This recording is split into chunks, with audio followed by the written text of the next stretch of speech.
I decided to come along to the symposium because, you know, marketing is too important to be left to the marketers. So And I could honestly just go on for hours about my highlights. I could see everyone scribbling notes. And taking pictures point. of the slides as well. Yeah. Who are the individual buying groups? Absolutely. And then how are we talking to those people? shift your mindset, try and shift your business's mindset, and then, you know, make a stand, make a brave stand for something different within the industry. Welcome back to the Soapbox, the podcast where we share practical insights from industry experts on the pressing issues around achieving B2B growth. I'm Francesca, one of the directors here at Ice.Blue.Sky, and today I'm joined by Lindsy Betts from Reversing Labs and Graham Reed, one of our other directors. So welcome Lindsay and Graham, really pleased to have you both here to be looking at all of the key highlights really from our B2B Symposium last week. So I think just to kick us off, Lindsay, can you maybe give us a bit of an intro to you, tell us a bit about you, and maybe what was your first insight that you got from last week?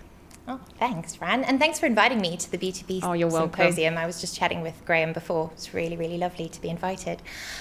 So Lindsy Betts, Channel Director for EMEA and Rest of World for Reversing Labs. So I've been in the cybersecurity sort of market for the last 10 years of my life. And yeah, I decided to come along to the symposium because, you know, marketing is too important to be left to the marketers. So that was actually a quote from one of your speakers. So I don't feel too bad dropping that. It's actually, I think, Picard from Hewlett and Picard who said that. So that's one of the key takeaways, is that marketing is too important to be left to the marketers. But I think just in general, the mindset of people in the market is shifting. And I think coming along to something like this with human insights was so important for me, because we do get lost in, you know, the technology and what's good and what does our product do. And actually empathizing with our buyers was a real key takeaway for me.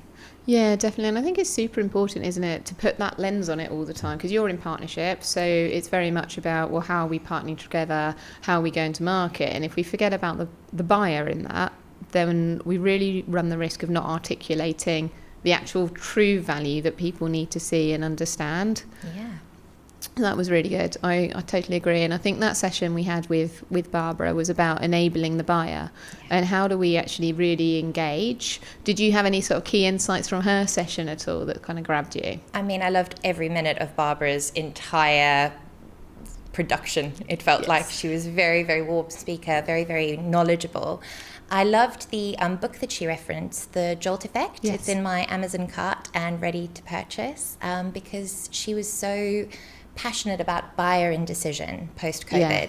And I think that was a key moment for me, was kind of how do we help this indecision paralysis? Because the last thing I want for any of my customers is for them to purchase something that then effectively becomes shelfware and has no value to them. That has no value to us either.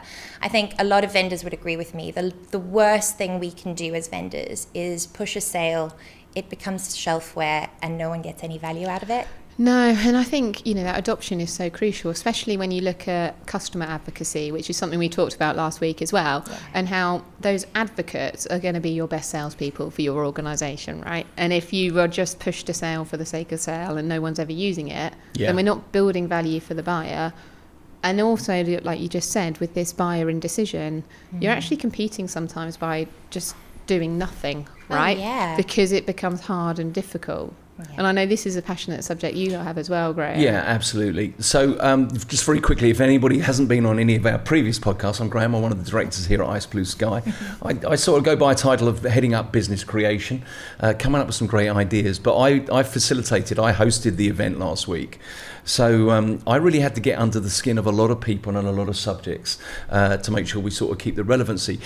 But you're absolutely right. If we just jump back to Barbara, because one of my big passions is what she spoke about, and she speaks around this mapping this path to purchase, really granularly understanding, making sure that what you're doing in that marketing mix, that marketing practice, is you're mapping that out. You understand that infrastructure, which I love. And then she's really passionate about that buyer group marketing.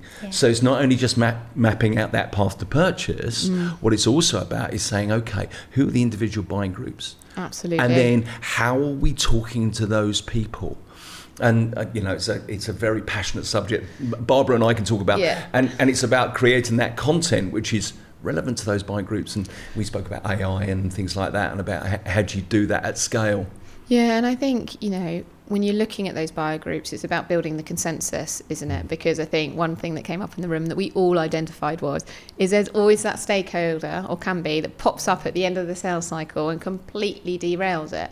And I think, the frameworks we discussed in the room about actually really truly mapping that out, and what were those kind of barriers and the values to each of those individuals is absolutely crucial. And I think something that everyone probably took away. I could see everyone scribbling notes and taking pictures of the slides as well. Yeah, exactly. And Lindsay and I were talking just a little bit earlier about how do you empower those buying groups to do some of that advocacy, some of that consensus building themselves. And that's because the amount of touch points we're now talking about, and Barbara spoke about them in her talk, if you are the brand trying to engage, are you becoming that annoying fly in the room almost? And is that not the buyers? Do we not empower the buyers to do a little bit for that for us now? And I think I got that out of Barbara's talk very much, and probably you saw things as well. I absolutely agree. I think it's not a buyer's journey so much as a buyer's adventure now. You kind of I love that. You kind of pop up in all sorts of different places now as a vendor. It's not just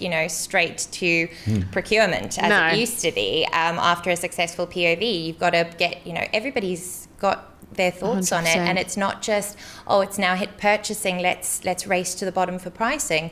If you've done what Barbara suggested and you've really built the value of your product and you understand why it would benefit their organization, which is the only reason to do a sale, really, not to make target, to benefit the organization. Yes. If you can do that, then at the end, when purchasing does become involved, it's a much easier conversation to 100%. Say, this is the price, this is why this is the price.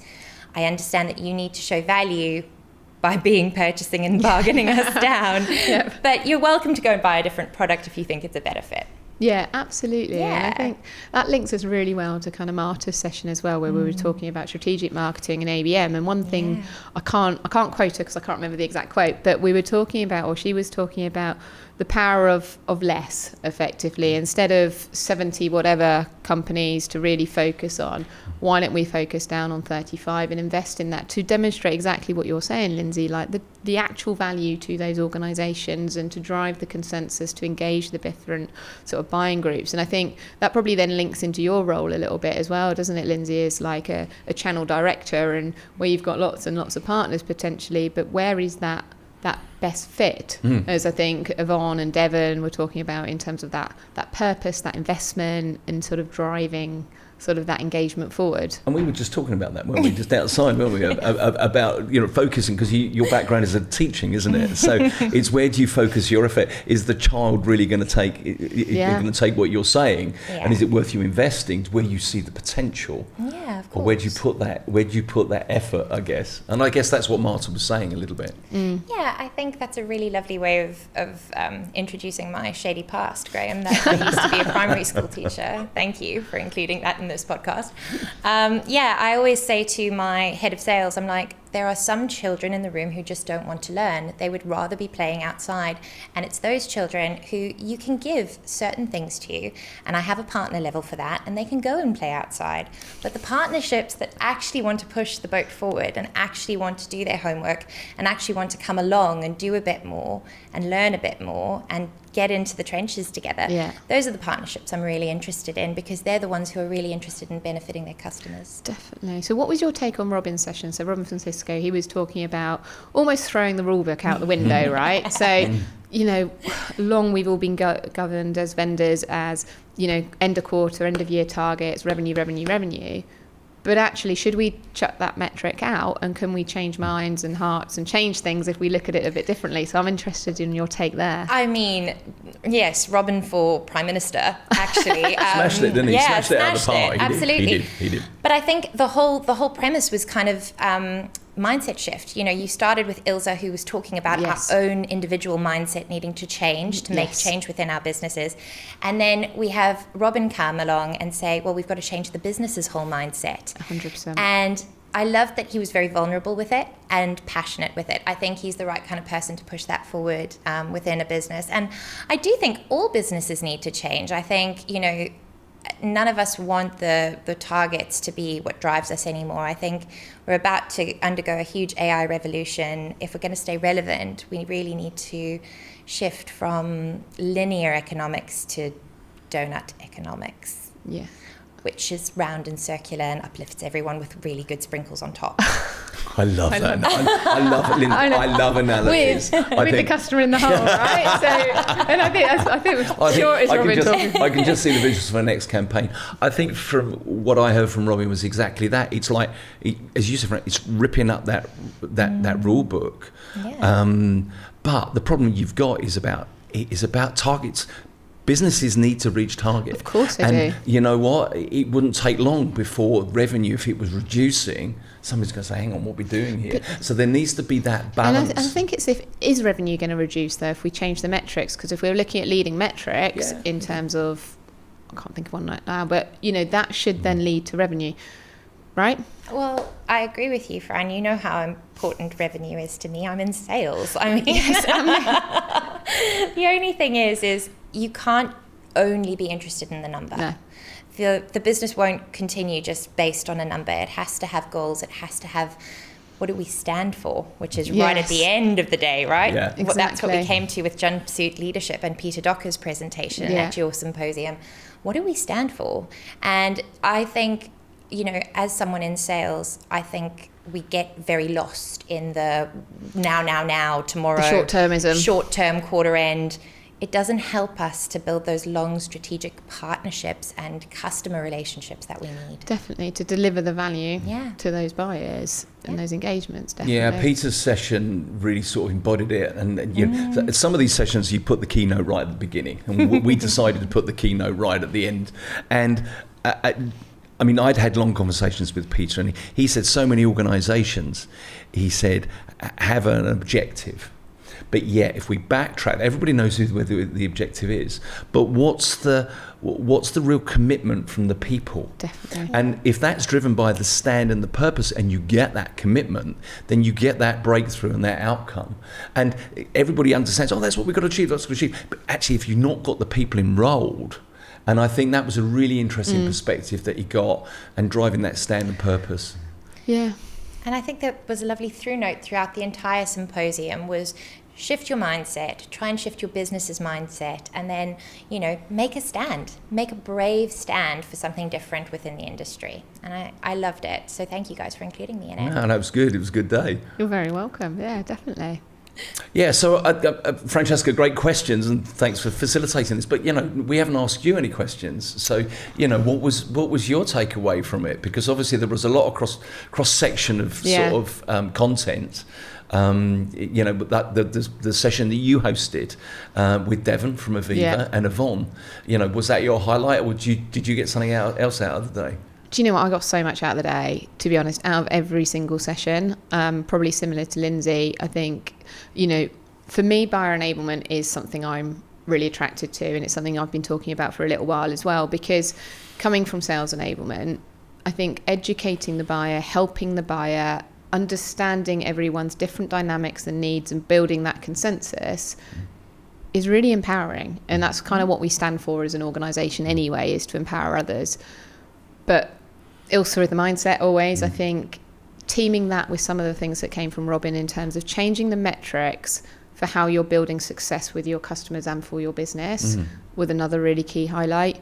And I could honestly just go on for hours about my highlights, because even though it was an event that we put on together, I think this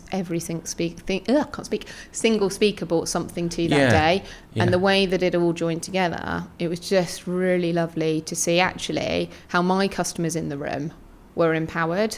And I had, people from the sales community, people from the marketing community have come up, wanted the slides, want to engage more, understand how to involve customer advocacy more in their business, or how we can help them look at maybe dormant customers to reawaken those and sort of really sort of lengthen out those relationships. So Yeah, I loved it. Well, and beyond those beyond those big headings as well, you've got Kim from Natilic, for instance, of course, spoke about the complexity of AI. And for someone like Natilic, for instance, right now, and Peter Docker talks about this, doesn't he? He talks about how do you lead when you don't necessarily know the answer.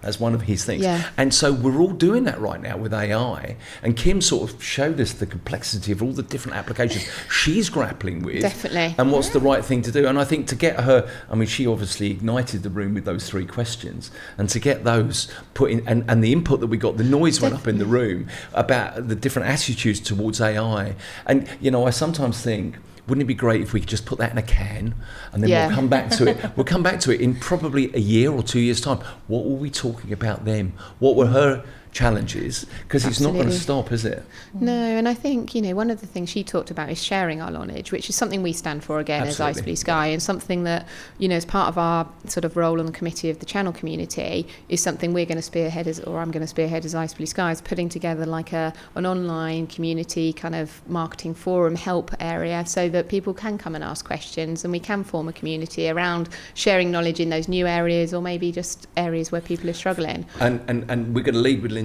because she's going to be the donut strategy. That is it. I can't actually take credit for that. Donut Economics is a very good book by a woman called Catherine Rawnstall, I think. I've not read that. It's a very good book. She studied economics, and it's all about how we can change our linear economy into something a bit more sustainable. I like that. I love that. Good. What a great note to end on. Exactly what I was going to say as well, Graham. So thank you, Lindsay. Thank you for joining us. Thank you, Graham. As well, fantastic. Lindsay, thank you for joining us. It's really good. You're very welcome. I really hope that Catherine, whomever she is, forgives me for butchering the book reference. Or adding the sprinkles on top of her donut. Yeah, absolutely. With the coin in the middle. Yeah, exactly. Thank you, guys. Okay, thanks. Thanks.